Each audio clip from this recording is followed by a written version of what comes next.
सभी दोस्तों को नमस्कार। एक बार फिर से हमारे YouTube चैनल में सभी लोगों का स्वागत है। आज हम शिक्षण तकनीकियां लेकर आए हैं जो बेसिक कक्षाओं के लिए बहुत उपयोगी है। इसी तकनीक के माध्यम से हम बेसिक स्कूलों के अगर शिक्षण कार्य करेंगे तो बच्चों को हम अधिक लाभ दे सकते हैं। कुल हमारी जो प्रभावी शिक्षण तकनीकी 18 है, जो मैं तालिका के माध्यम से आप लोगों को बता रहा हूँ। पहली जो तकनीकी है, संसाधनों से पूर्ण कक्ष का वातावरण, माने कमरे का जो भौतिक वातावरण अच्छा होना चाहिए, मतलब हवादार होना चाहिए, पंखे की व्यवस्था होनी चाहिए।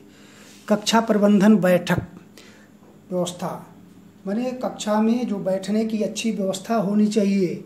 बच्चा ऐसा ना हो कि वो नीचे बैठे या टाटपट्टी में बैठे हीन भावना महसूस करे, इसलिए बेंच आदि की व्यवस्था होनी चाहिए। रोचक प्रस्तावना, अगर आप कोई पाठ पढ़ा रहे हैं तो प्रस्तावना जो रोचक होनी चाहिए, जिससे बच्चे का पढ़ने में मन लगे।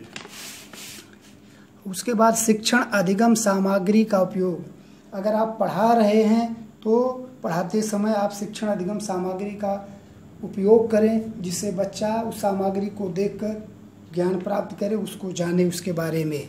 शैक्षिक गतिविधियों, नवाचारों, रोचक खेलों, रोल प्ले, कहानी आदि का उपयोग, माने आप पढ़ाते समय शैक्षिक गतिविधियां का भी प्रयोग करना चाहिए, रोचक खेल भी खिलाना चाहिए, बच्चों से रोल प्ले भी करवाना चाहिए, अपने खुद भी करना चाहिए, और समय आ जाए तो कहानी भी बच्चों को बताना चाहिए।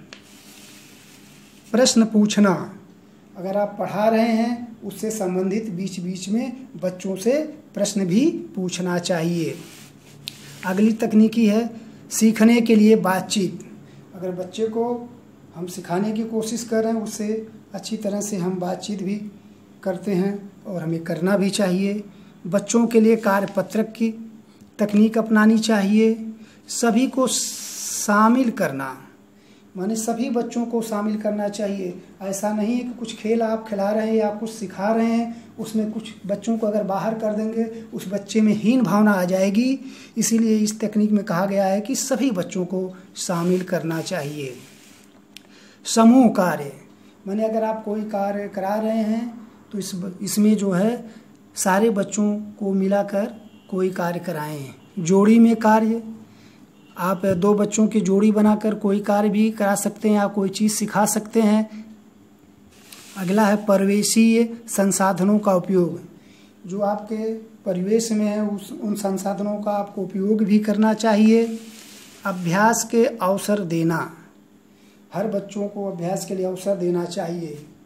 अर्जित ज्ञान की पुनरावृत्ति, माने जो अर्जित ज्ञान है उसको बार बार बच्चों से दोहराना चाहिए या रिपीट कराना चाहिए। सकारात्मक प्रतिपुष्टि देना, माने बच्चों के प्रति जो सकारात्मक की बात करनी चाहिए, निगेटिव की बात या नकारात्मक की बात नहीं करनी चाहिए।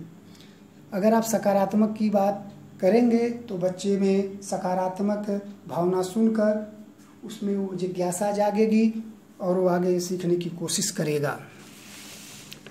शैक्षिक भ्रमण भी करना चाहिए, उससे भी ज्ञान प्राप्त होता है।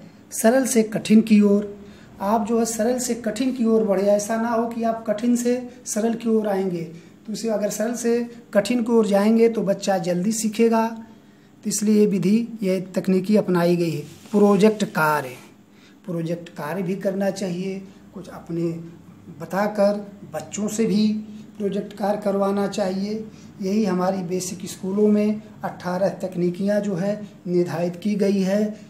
यही शिक्षण जो 18 तकनीकियाँ हैं, इसी के माध्यम से हम अपने शिक्षण कार्य को अपने प्रगति की ओर लेते रहेंगे या ले जाएंगे।